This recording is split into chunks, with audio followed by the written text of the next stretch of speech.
Today's mathematics. How to determine demonic chosen ones. The spirit realm operates on principles. So whether access is lawful or unlawful, how do false prophets, psychics, and diviners access accurate intelligence?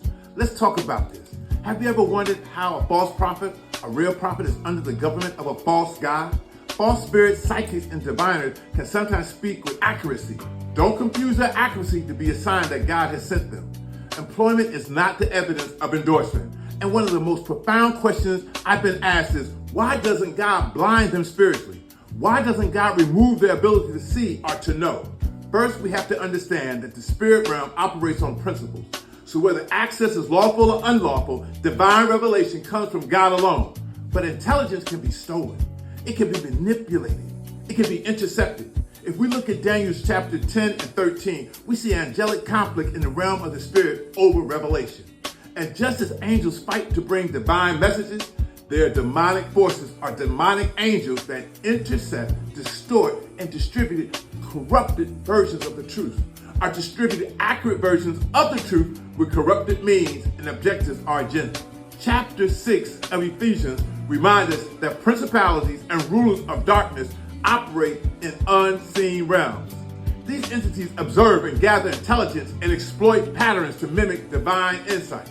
In Leviticus chapters 19 and 31, the Bible forbids us from seeking mediums because they communicate with familiar spirits, which are spirits that are familiar with a person's family history and can use that knowledge to deceive. These spirits don't predict the future. They recycle generational data that has been observed and gathered from watching your family and history.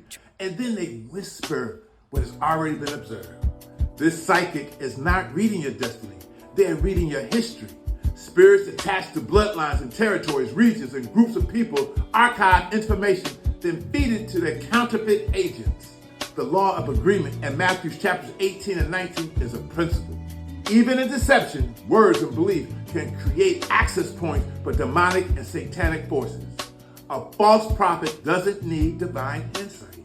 All the false prophet needs is a willing recipient who unknowingly agrees in faith in their words. In Deuteronomy 13, the Bible says that God warns about this. Even if a false prophet's sign comes to pass, it's a test to see if you will follow God or that sign.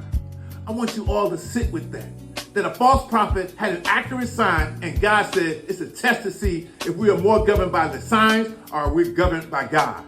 This is a test that many people fail, even in the church, and they cannot recognize when false prophets preach Jesus and have signs and wonders because your addiction to signs and wonders, you follow after them rather than following after the living God.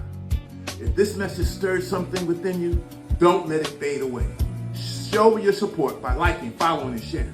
We're here to help you rebuild personally and communally. Access our free counseling and our transformative blueprint at inforebuildthecity.com. Your continued monthly donations at rebuildthecity.net are essential for us to bring hope and the gospel to those who need it most.